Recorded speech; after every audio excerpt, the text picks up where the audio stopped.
Parental guidance is advised for the following program.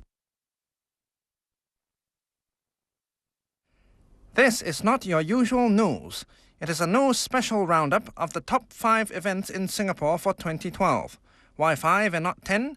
Because our editor and reporters couldn't agree on the other 5, and half of our team has gone on their Christmas vacation, including BBC and Adriana. Wow, this is not fair. I should go on a strike.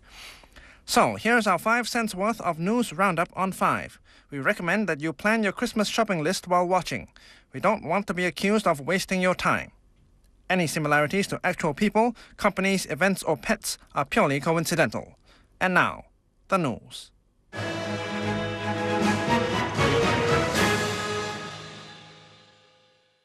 It's the biggest Singaporean hit of 2012 that you did not hear. And neither will you if one clan association has its way. The song in question is called Chinatown Wine and was recorded by local chanteuse Moon Ho Fun earlier this year. Chinatown Wine was supposed to be Moon's breakout hit to attract a more youthful audience and boost her nascent music career. But in February, it emerged in a routine audit report that up to $15 million was used to produce that song. And worse still, that money was obtained illegally by tapping into the building fund of the Copycat Clan Association, of which Moon's husband is treasurer. Over a period of 25 years, we slowly built up our fund so that we can build our new mega clan complex at Ayer Rajah. Then last year, our treasurer, Subliminal King, he made a very interesting suggestion. He said that we can reach out to new members and also increase our fundraising effort through his wife's music. So I said, okay, we will invest $1 million for a good music producer who can produce a hit for her and then also can record MTV.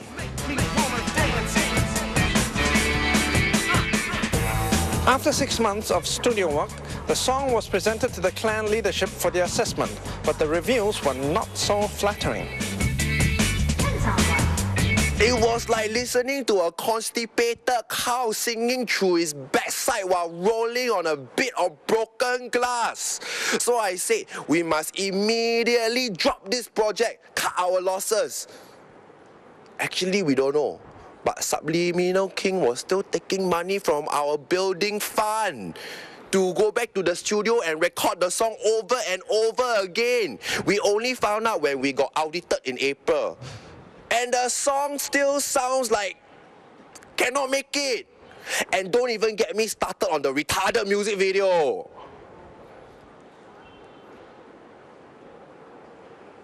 The clan has since kicked King and Moon out of the association and started legal proceedings to recover the monies stolen from the clan. Whether they will hear the sweet sounds of justice is anybody's guess. This is Andre Chichak, The Noose.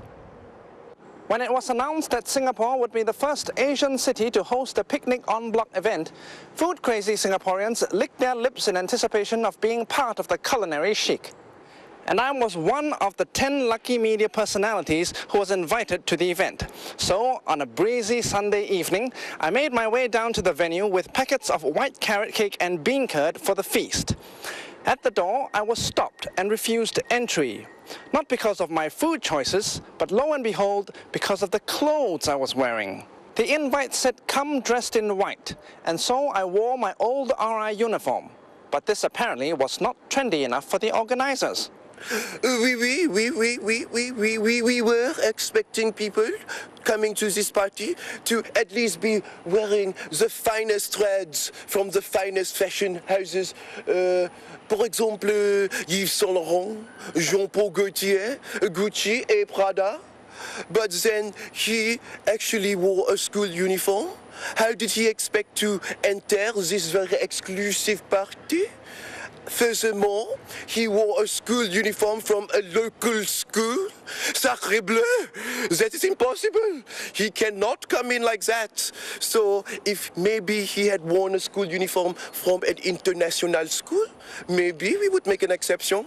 Oui, non, oui, non, oui, non, oui, non.